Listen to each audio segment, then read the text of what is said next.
We think of code as the final product, right? But there's a whole story that gets written while we're building it, our Git history. It's so much more than just a log. It's the actual narrative of how your project came to be. And honestly, learning how to keep that story clean and readable is one of the most valuable skills you can have as a developer. So let me ask you this. Take a second and think about your own projects. If a new person joined your team right now and looked at your commit log, what would they see? Would it be this clear, easy-to-follow story of features and fixes? Or would it look more like, well, a chaotic diary of trial and error? And this just nails the difference, doesn't it?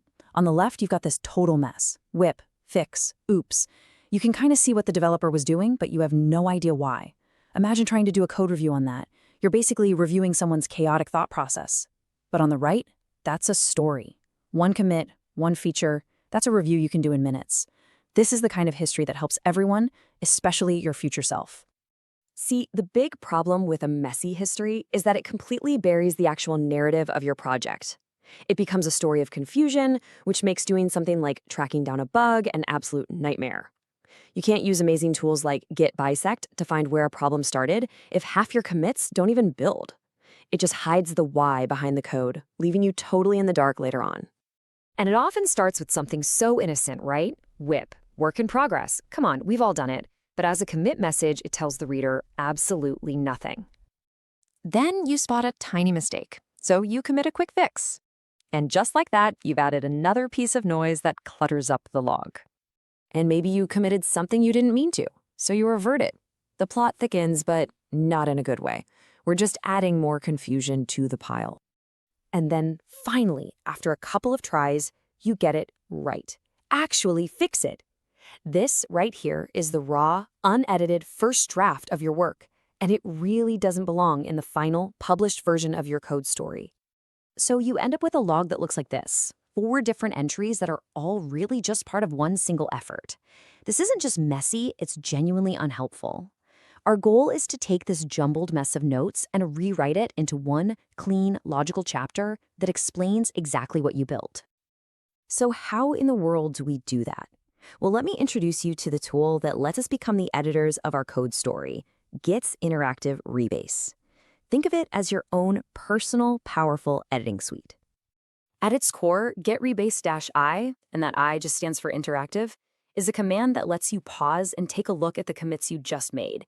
It lets you decide what to do with them. You can combine them, you can change their messages, you can even reorder them. But here's the crucial part. You do all of this before you share your work with anyone else. It's for your eyes only. And what's great is you really only need a few simple commands to get started. Pick is the default. It just means keep this commit as is. Reword is obvious. It lets you change the message. But the real magic for cleanup comes from squash, which mushes a commit into the one right before it, and fixup, which does the exact same thing but doesn't even bother keeping the commit message. It's perfect for those little typo fixes. So when you run the command, Git just opens up a text file that looks something like this. It lists out your recent commits, oldest to newest, and by default, it just wants to pick every single one of them. This is our starting point, our rough draft. But now, we're the editors, so we're going to change this plan. We'll tell Git, okay, pick that first commit, that's our foundation, but then squash the next 3 right into it. We're basically telling Git, take these 4 messy post-it notes and turn them into one single coherent paragraph. And what's the result? All of that noise, it's just gone. It's replaced by one single, beautiful, descriptive commit. The story is now crystal clear. Anyone on your team can look at this one line and know exactly what happened.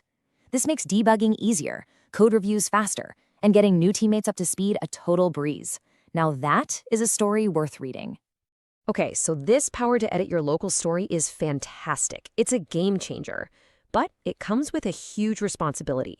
Because once you've shared your story with others, trying to secretly go back and edit it can cause absolute chaos.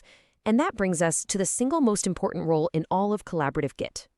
And here it is. Please burn this into your brain. Once you have pushed your commits to a shared branch, once your story is published for others to read and build their own work on top of, you must never, ever rewrite it. It can cause massive, massive problems for your entire team. So what do you do if you've already pushed a mistake? This is so critical. For your own local unpushed work, Git Reset is your tool. It actually resets history, kind of like crumpling up a piece of paper and tossing it. But for shared, pushed history, you have to use Git Revert. Revert doesn't erase a thing. Instead, it creates a brand new commit that perfectly undoes the changes from an older one. It adds a new chapter to the story that says, hey, we made a mistake back there, and this commit is how we fixed it. So it all comes down to this really simple rule of thumb. If you're ever wondering which one to use, just ask yourself one question. Have I pushed this code yet? If the answer is yes, the command is always revert. If the answer is no, then you are totally safe to reset or rebase as much as you want. Okay, we've talked about the problem, the solution, and the one golden rule you can't break. So let's wrap this all up into a simple checklist you can start using today to become a much better historian for your code. All right, let's break this down. First, the do's. Do squash your messy work in progress commits before you share them. Do use revert when you need to undo something on a shared branch.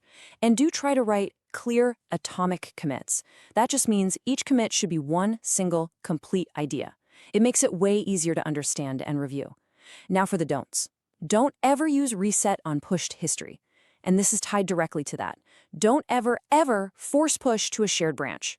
Force pushing is how you overwrite public history, and it can literally delete your teammates' work. It's that dangerous. Stick to these rules, and your codebase will be a much happier place. And that brings us right back to where we started. Every single time you type git commit, you are writing another sentence in the story of your project. And now you have the tools to make sure that story is clear, compelling, and actually useful. So I'll leave you with this. What story will your next commit tell?